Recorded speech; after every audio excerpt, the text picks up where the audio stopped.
After the end of World War II, the world was split into two, East and West. This marked the beginning of the era called the Cold War.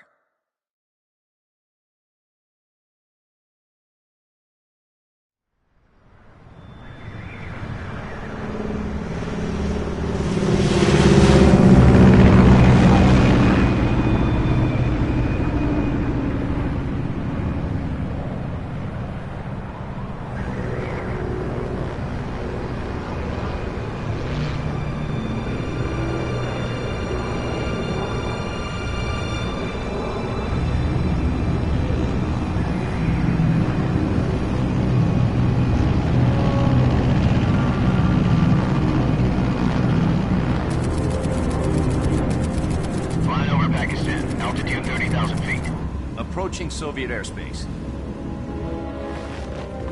20 minutes to drop off. Commencing internal depressurization. Equipment check.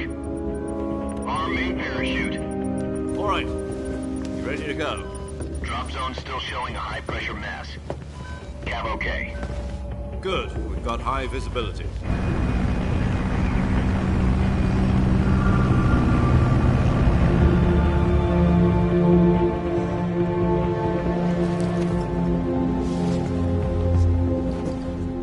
Cigar. Connecting oxygen hose to interior connector. Put on your mask.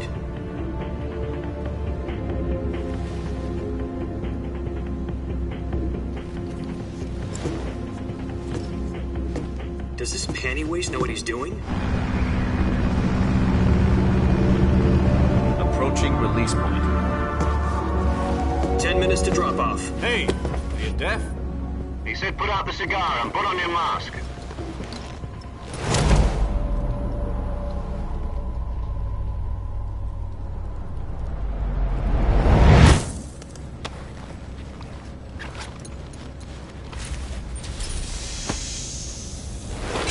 Depressurization complete.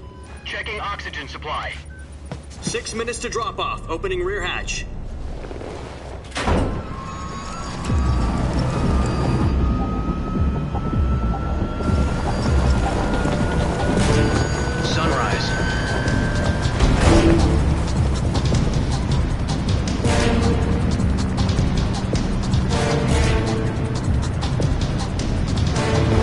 Temperature minus 46 degrees Celsius.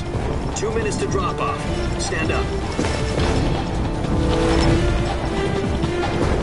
You'll be falling at 130 miles per hour. Try not to get frostbite from the wind chill. 1 minute to drop off. Move to the rear. Activate the yellow bottle. This is one for the history books. The world's first halo jump. 10 seconds to drop off. Stand by. Status okay, all green. Prepare for drop-off. Countdown. 5, 4, 3, 2, 1. Spread your wings And fly. God be with you.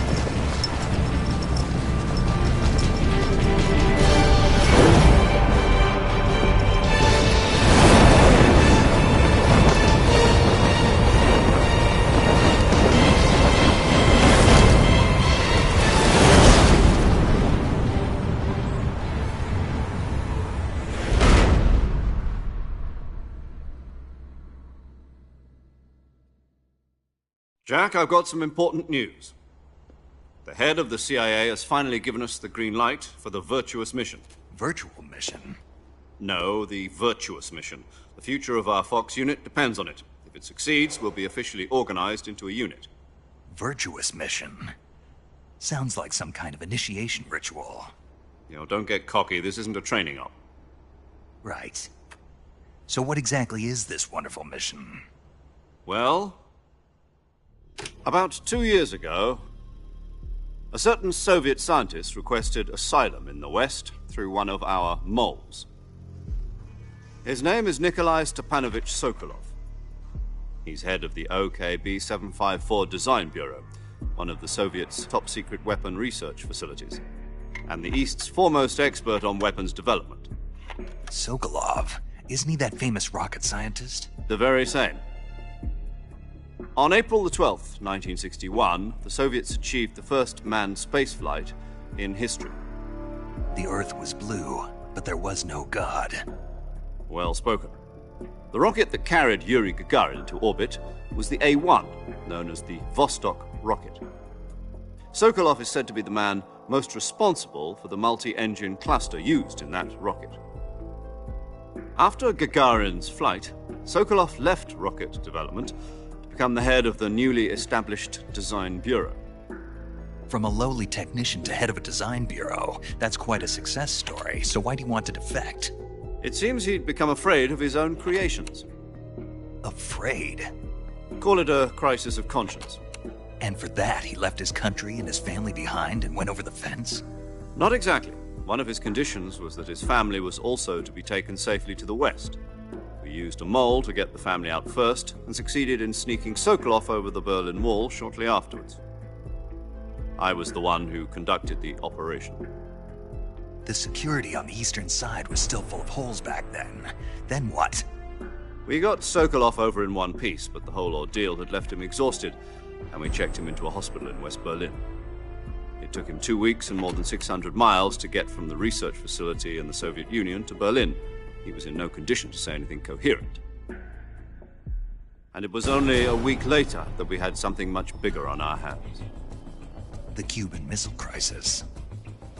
October the 16th, 1962, President Kennedy received word that the Soviets were in the process of deploying intermediate-range ballistic missiles in Cuba.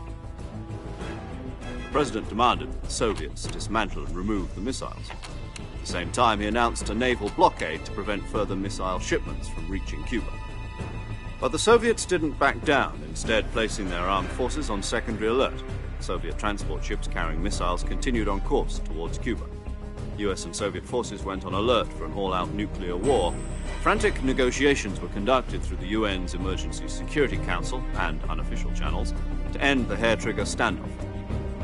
Finally, on October the 28th, the Soviet Union agreed to remove its missiles from Cuba, and so the world avoided a nuclear holocaust.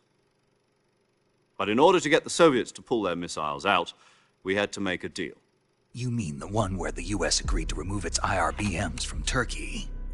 No. The Jupiter IRBMs deployed in Turkey were obsolete, and we were going to get rid of them anyway. They had no strategic value whatsoever to either the US or the Russians. The Turkey deal was a ruse, a cover story that was fed to the other intelligence agencies around the world. So what did the Russians really want? Sokolov. They wanted us to return Sokolov. You mean the Soviets pulled out of Cuba just to get their hands on Sokolov? That's right. What the hell was he working on? At the time, we had no idea. We were running out of time. It was either give up Sokolov or risk full-scale nuclear war. In the end, we had no choice. President Kennedy gave in to Khrushchev's demand. The next day, I got Sokolov out of the hospital, handing him over to agents on the eastern side. Sokolov kept on screaming, "Save me," until he disappeared from my sight. Then, a month ago, we received some new information from one of our moles. About Sokolov? Yes. He was taken back to the research facility and forced to continue working on the weapon in question under KGB supervision. What's more, it's on the verge of completion. So what kind of weapon is it? Something to do with space rockets? No, missiles. Same technology. I guess you're right. We don't know the details, but it appears to be a new kind of nuclear device. For half a year now, the Soviets have been conducting frequent nuclear tests at Semipalatinsk. Something to do with the weapon, I assume. We're talking about a secret weapon so big that Khrushchev was ready to pull out of Cuba to get it back. Is Sokolov still in the facility? No. According to our intelligence, he's in Selinoyarsk, a place in the mountains about 3 miles to the west that's known as the Virgin Cliffs. The Virgin Cliffs. Nice name for a virtuous mission. They moved him there just recently. Why? Apparently, they're conducting a field test of the weapon, but it's our best chance to get him back. This mission would never have been possible if he was still in the research facility. This is our last chance. Sokolov must have known that too when he contacted us.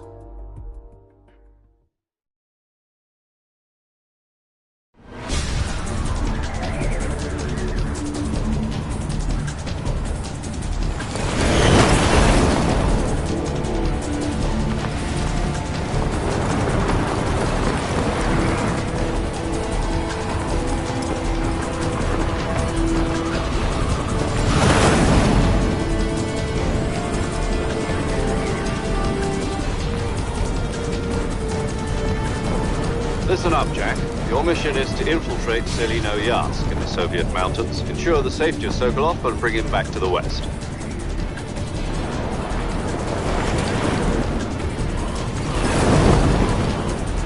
If we don't get Sokolov back before that weapon is complete, we'll be facing a major crisis. The clock is ticking.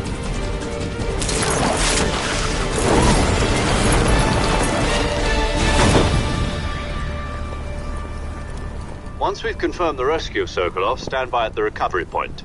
A recovery balloon will be dropped at that point. Helium will be pumped into the balloon to inflate it. The process takes about 20 minutes. Once it's complete, the gunship's arm will latch onto the balloon and pull it up. The Fulton surface-to-air recovery system. I'm familiar with the theory. Take it easy. It's been combat-proven. Do you think Sokolov is up to it? The shock will be less than during a parachute jump, and the arm can handle up to 500 pounds. So you're planning on going over the border in a single combat Talon? She's equipped with two 6-barrel 20mm Vulcan cannons, as well as two 40mm machine guns. Sounds like she could hold her own against a battalion of tanks. Even with the fuel in the reserve tank, we're facing a 4-hour time limit. If all goes well, it shouldn't take more than a few hours. Home in time for dinner. But if anything goes wrong, you'll be eating dinner, breakfast, and all the rest of your meals in the jungle.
Do you copy? You're already in enemy territory, and somebody might be listening in. From here on out, we'll be using code names to refer to each other. Your code name for this mission will be Naked Snake. I'll be referring to you as Snake from now on.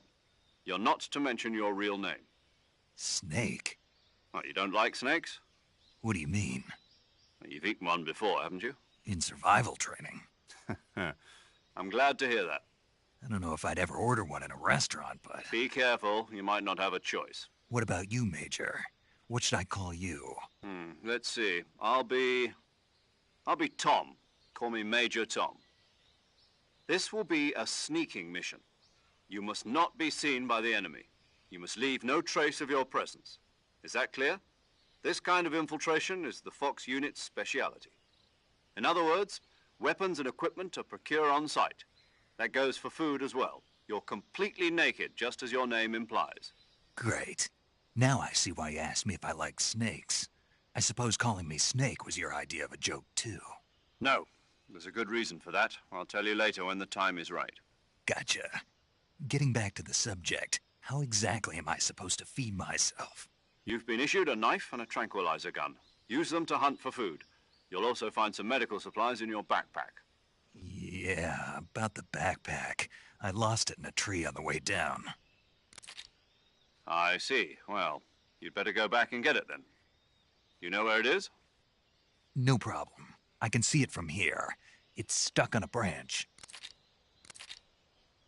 To climb a tree, stand in front of a tree that's covered in ivy and press the action button. I'll be monitoring your progress over the radio. We can't risk violating Soviet airspace, but I'll be in the gunship. My frequency is 140.85. I'll give you a call if I need to talk to you. If you need to talk to me, use the send function. Okay, Snake, go get your backpack.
I see you've retrieved your backpack, Snake.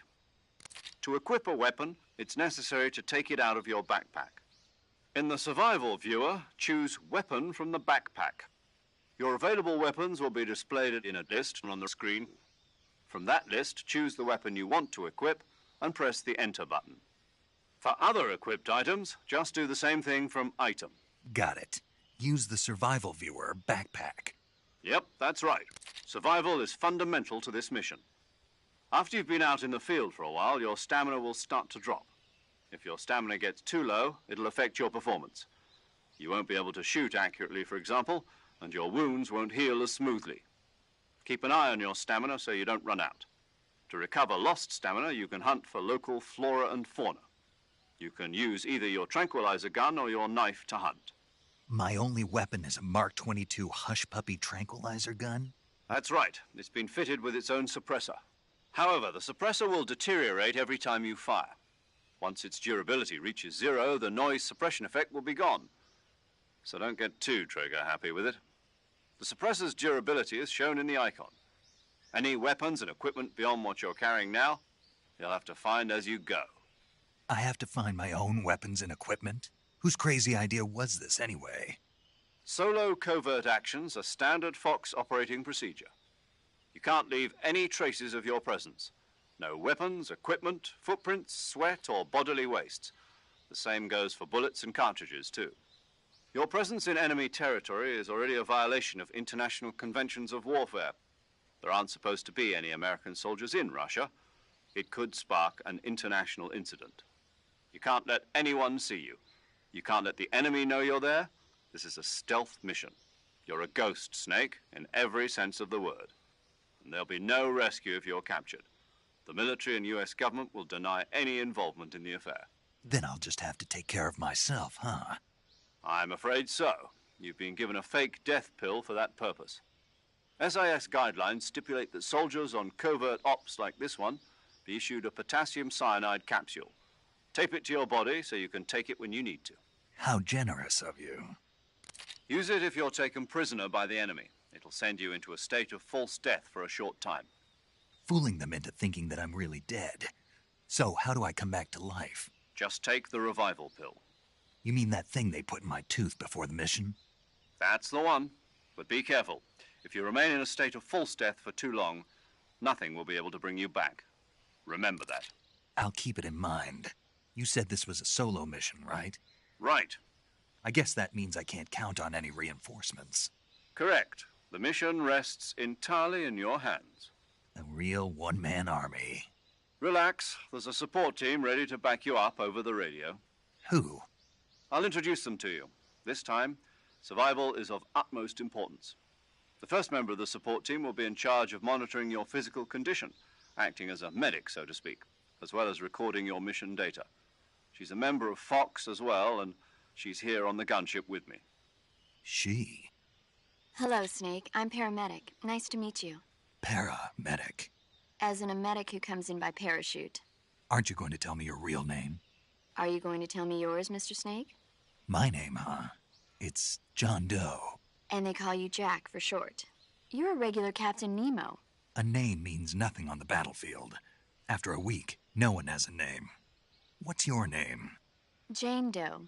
Very funny. I wasn't joking, but I'll tell you my name only if you manage to make it back alive.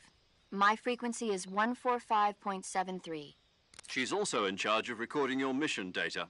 Whenever you want to save, send a message over the reserved save frequency, 140.96. So saving lets me record my mission data. That's right. It also records the state of your health. Good to know. There's one more person I want to introduce you to, Snake. Huh? Speaking of snakes, you remember the boss, don't you? A legendary soldier and your mentor. Actually, it was the boss that got the DCI's authorization in the first place. She's going to be serving as Fox's mission advisor. The boss is? She also helped me plan this mission. She and I were at SAS together. Jack, is that you? How many years has it been? Boss? That's right. It's me. Oh. Talk to me. Let me hear your voice. It's been 5 years 72 days and 18 hours. You've lost weight. You can tell just by the sound of my voice. Of course I can. I know all about you. Really? Well, I don't know anything about you. What's that supposed to mean? Why'd you disappear on me all of a sudden? I was on a top-secret mission. You didn't need me anymore. But there were still so many things I wanted you to teach me. No, I taught you everything you needed to know about fighting techniques. I taught you all I could. The rest you needed to learn on your own. Techniques, sure. But what about how to think like a soldier? How to think like a soldier? I can't teach you that. A soldier needs to be strong in spirit, body, and technique. And the only thing you can learn from someone else is technique. In fact, technique doesn't even matter. What's most important is spirit. Spirit and body are like two sides of a single coin. They're the same thing. I can't teach you how to think. You'll just have to figure it out for yourself. Listen to me, Jack. Just because soldiers are on the same side right now doesn't mean they always will be. Having personal feelings about your comrades is one of the worst sins you can commit. Politics determine who you face on the battlefield. And politics are a living thing. They change along with the times.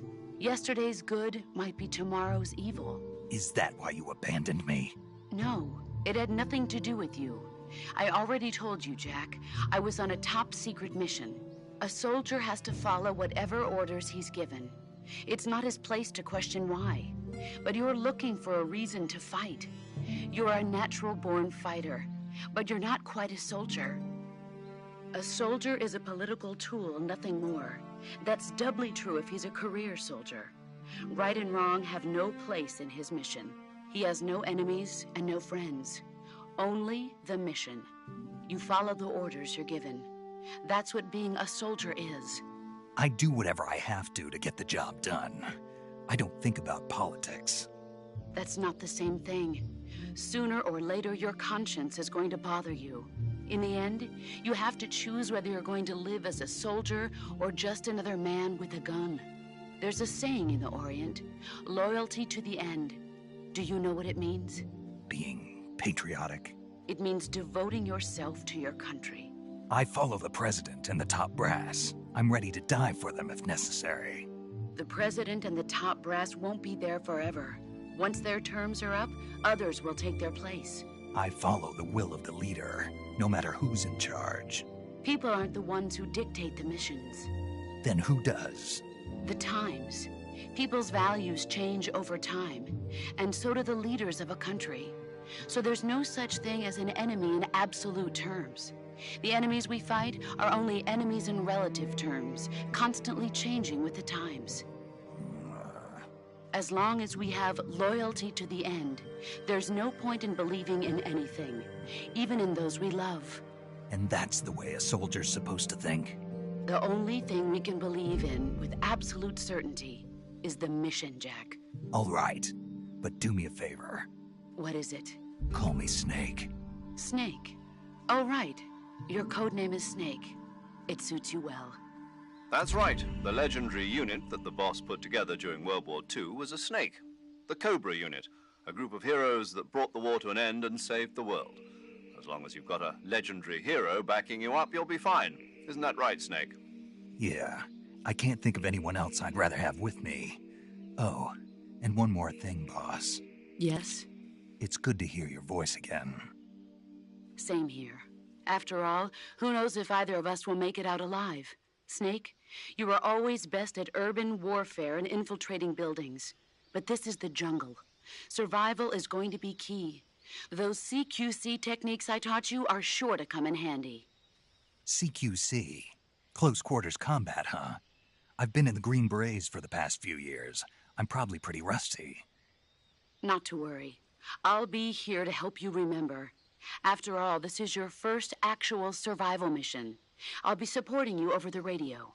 Where are you, boss? Next to the Major? The boss is communicating with us by radio from aboard a Permit-class submarine in the Arctic Ocean. My frequency is 141.80. Call me if you need my advice on battle techniques. Gotcha. Your mission is to retrieve Dr. Sokolov. Dr. Sokolov is being held in an abandoned factory located to the north of your current position. Avoid heavy combat and don't let anyone see you. Don't forget that this is a stealth mission. Snake, try to remember.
Some of the basics of CQC.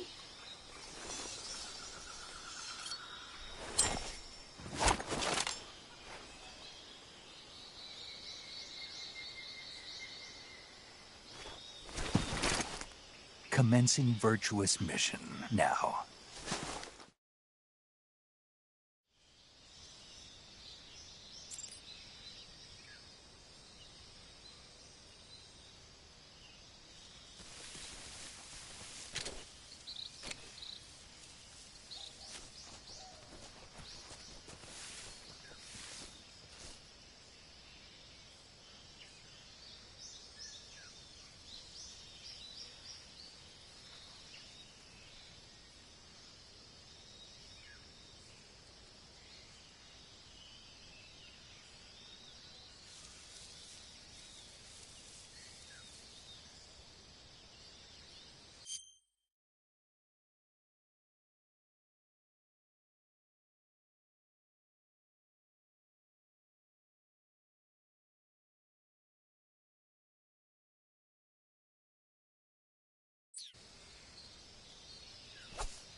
Tasty.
Snake, do you see any tufts of grass? Yeah, What kind of grass? just ordinary grass. Nothing special. You should check it anyhow. It's pretty thick grass, about waist high. If you crawl into the grass, you can advance under cover. When you do, the camera automatically switches to intrusion view.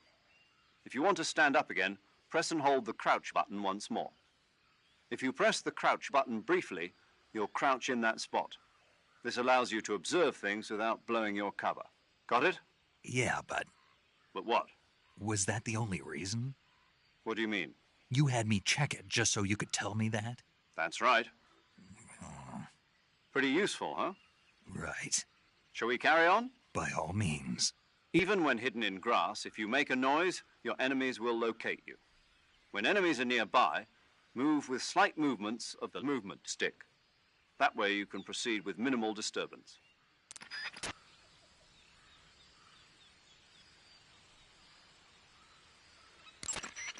Sokolov should be at the abandoned factory to the north, so head in that direction.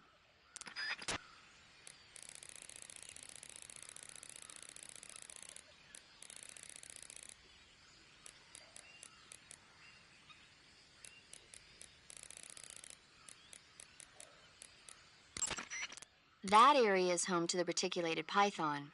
The reticulated python is said to be the longest snake in the world. The biggest ones can grow up to 10 meters in length. Although they're not poisonous, they're still very dangerous, so be careful around them.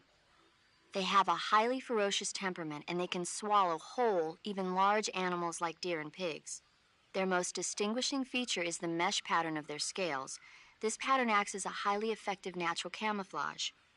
If you think there might be a reticulated python about, pay close attention to your surroundings. Otherwise, you could get bitten before you even know it's there. It's a huge snake, but you should be able to capture it alive by using the tranquilizer gun. I'll bet if you capture one and throw it at an enemy, it'll give him a good scare. Right. But how do they taste? Huh? Do they taste good? You're actually going to eat one. Why else would I be asking? Cannibal. What was that? Nothing. Let's see what the guide says. Ah, you're in luck. It says they taste pretty good. Good. I can hardly wait. Ugh.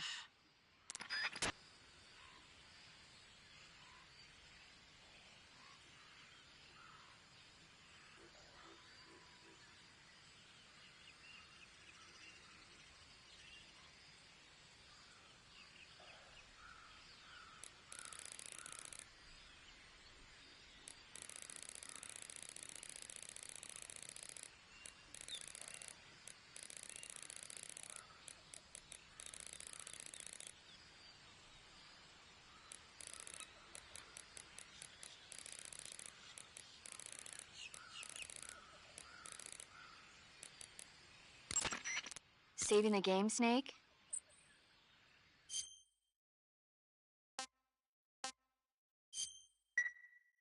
Hey, Snake, you ever heard of Godzilla, King of Monsters? No, what is it? It's a movie. You haven't seen it? Nope.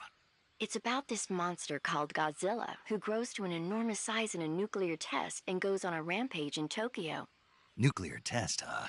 Then the Marshall Islands must be crawling with giant monsters right about now. It's just make-believe.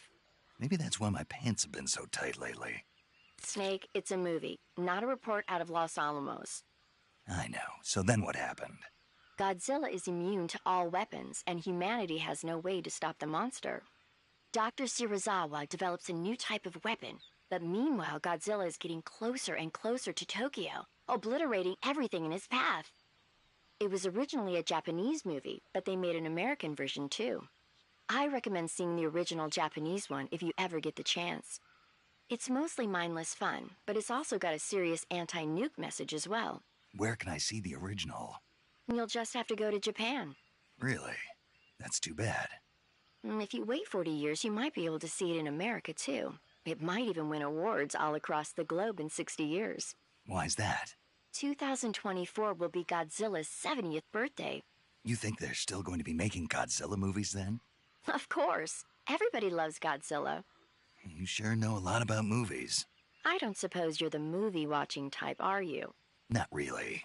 Okay, then I'll tell you everything I know. When the going gets tough, movies can save your life. It's always good to be able to look at things from a different perspective when you get in a jam.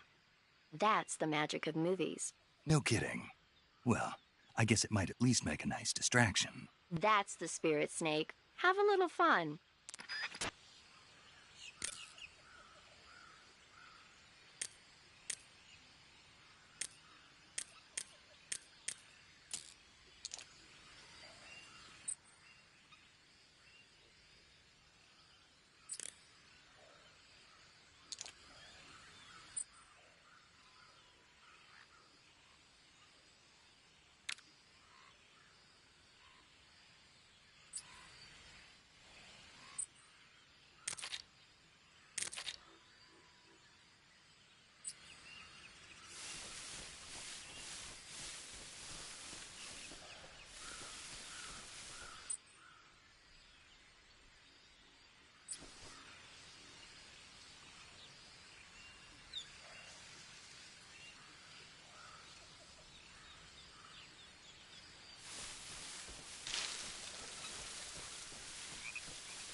Snake, be careful of that swamp. What's dangerous about it? It's a bottomless swamp. A bottomless swamp? Yes. The mud in that swamp is highly viscous. It will stick to your body like tar. It will be impossible for you to swim. If you get swallowed by the bottomless swamp, you won't be able to escape on your own. Once you sink down to about head level, you'll be trapped for good. Make sure you get out before that happens. So, I have to make sure I don't sink too far. Got it. Snake, wait. There's more? Yes. What? Crocodiles. Crocodiles? Yes. Crocodiles. Like the reptile. That's correct. More accurately, they're Indian gavials. What are crocs doing deep in this forest? You'll have to ask Paramedic about that one. Paramedic? Yes. The Indian gavial is a crocodile that originally lived in freshwater regions in India and Nepal. Why are Indian crocodiles way out here? They're captive crocodiles that were brought here for research purposes but escaped and became wild again. Indian gavials are large creatures. Adult males grow to over 6 meters in length. You'll never catch one alive, even if you use the tranquilizer gun. Got it. So, how do they... Taste? Yes, I did look into that. You know what they always say. Tastes like chicken. Sounds delicious. But be careful when capturing an Indian gavial. Normally they're cowardly creatures, but the ones in the forest there are belligerent. Apparently they attack humans. What do you mean? They weren't the direct subject of any serious research, but some think they may have become violent as a side effect of the atomic research that was conducted nearby.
Snake, do you read?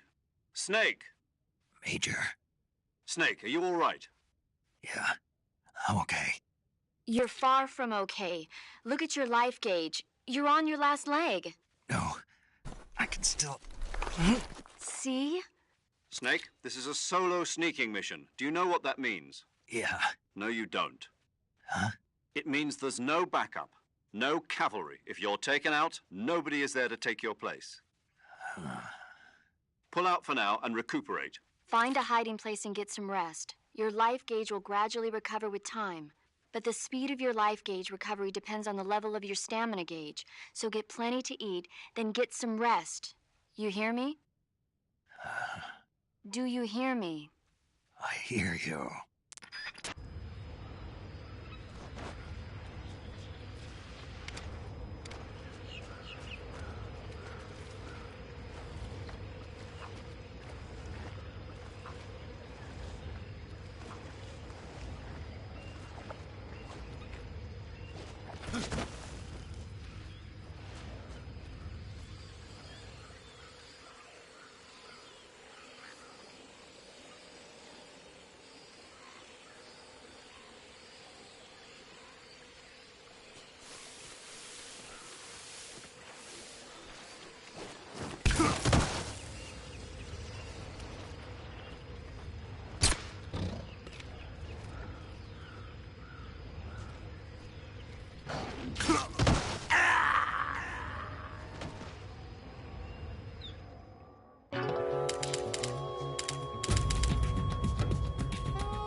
Snake, be careful of that swamp. What's dangerous about it? It's a bottomless swamp.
Sokolov should be at the abandoned factory to the north, so head in that direction.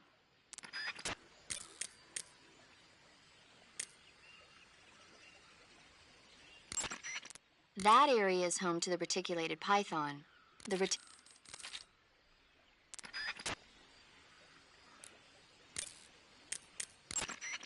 Camouflage is an indispensable tool when you're sneaking through the jungle.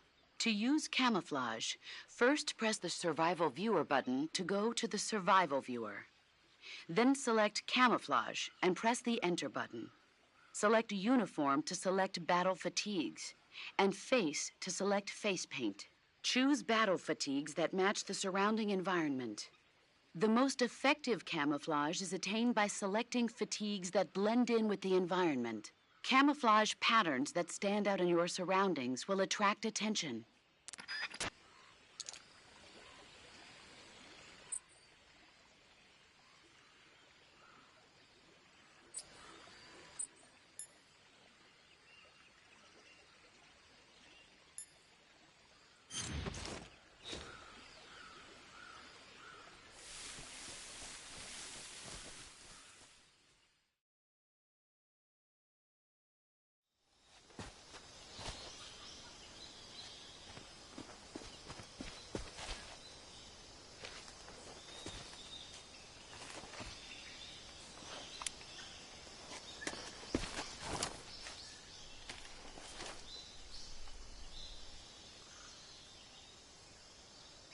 Major, I've spotted 2 enemy soldiers.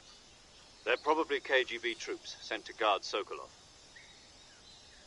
AK-47s and grenades.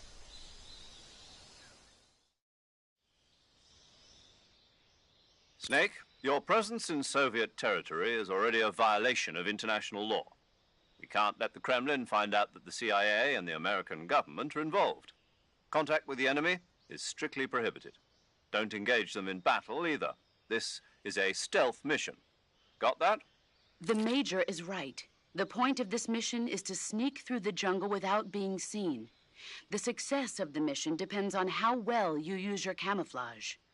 Change your camouflage by selecting Camouflage from the Survival View.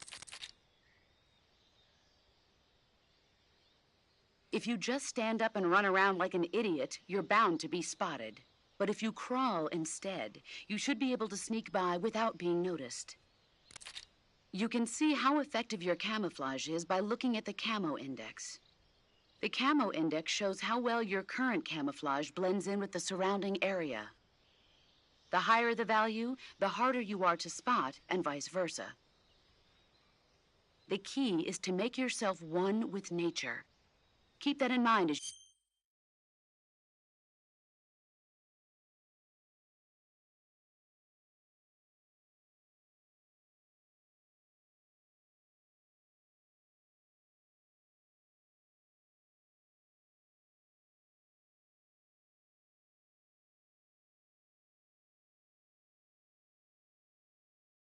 you go along, okay?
Saving the game, Snake?